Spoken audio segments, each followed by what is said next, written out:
People assume that every law school teaches the exact same curriculum to prepare you for the bar, but it sounds like they actually vary quite a bit in what they offer. Yeah, I mean, so for example, if you, for trademark in particular, they had these moot court competitions, and the moot court competition that I went to is not offered and does not have teams at every school. And I've often heard of people who really, really wanted to participate in this particular moot court because it's really well known, and their school doesn't have a team. And so it's really important.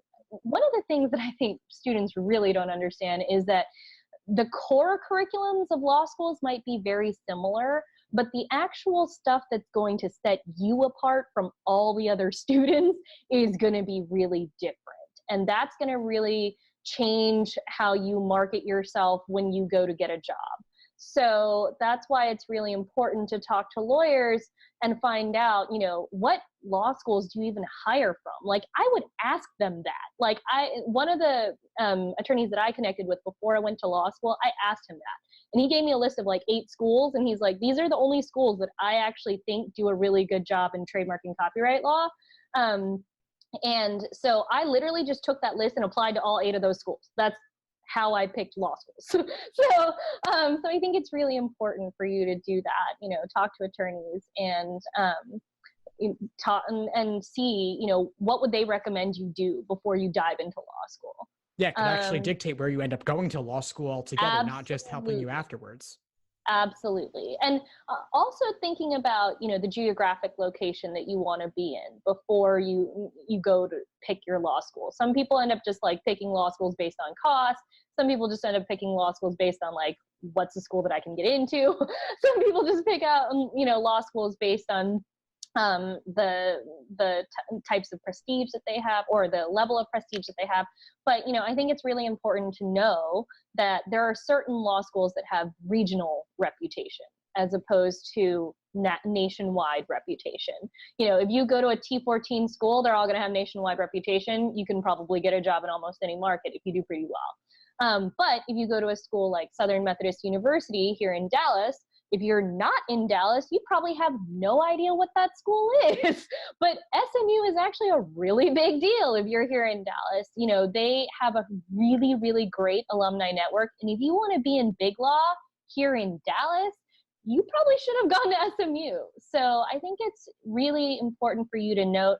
And the only way you're going to be able to find out any of those things is if you talk to an attorney and ask them, what's the reputation of this law school in this practice area? These are the schools that I'm thinking of applying to. What do you know about these schools? Did you go to any of these schools? They might be able to give you the inside information on some of those schools, what classes to take or what opportunities you should look out for when you're there. That's the reason we want you to talk to attorneys. And I promise they're not scary. They will not bite. Such a good point, because law school admissions is so numbers driven, and law school admission officers are also incredibly numbers driven, all based around the rankings. They suffer from what I call runt syndrome, rankings under numerical threshold, where if they rank below the numerical threshold that an applicant is looking at, like an applicant wants T14 or they want top tier or they want top 50, if a school's below that number, they're worried that applicants won't apply there. But if you, as you point out, the regional reputation can matter more. If you plan to stay in Texas or you plan to stay in California or you want to be on the East Coast, all of those things matter a lot. A law school's reputation is higher in its region than the national rankings would lead you to believe.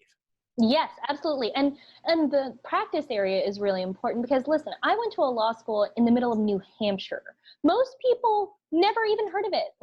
And you wouldn't, unless you were really interested in intellectual property law and you realize for some reason, there's a top 5 intellectual property school in the middle of Concord, New Hampshire.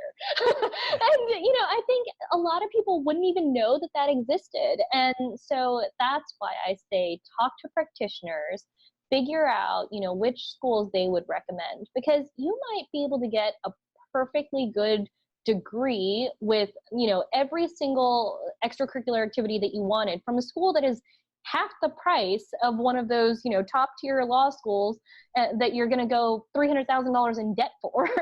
So, you know, I mean, my law school gave great scholarships, and, you know, like, you could get out with half the debt that you get in most law schools with a great degree. We have, you know, alumni all over the place in intellectual property. So, you know, I think the law school's reputation is just really well known, and the alumni go out of their way to try to get you jobs. So, so look for schools like that might be really good value schools because of the practice area niche that they cater to. There are certain practice areas like maritime law, or like intellectual property law, or now, I mean, there's new specialty areas in social media, privacy, you know, all these areas that didn't really exist when I was going to, you know, law school, or at least weren't popular when I was going to law school. Might be opportunities for you to set yourself apart if you can make yourself like the go-to person in those areas. Thanks for tuning into the show. Please subscribe if you haven't done so already to be notified of new episodes as I release them. And feel free to reach out if you need anything at all as you move forward with your prep. I'm happy to help however I can. In the meantime, I'll wish you all the best and take care.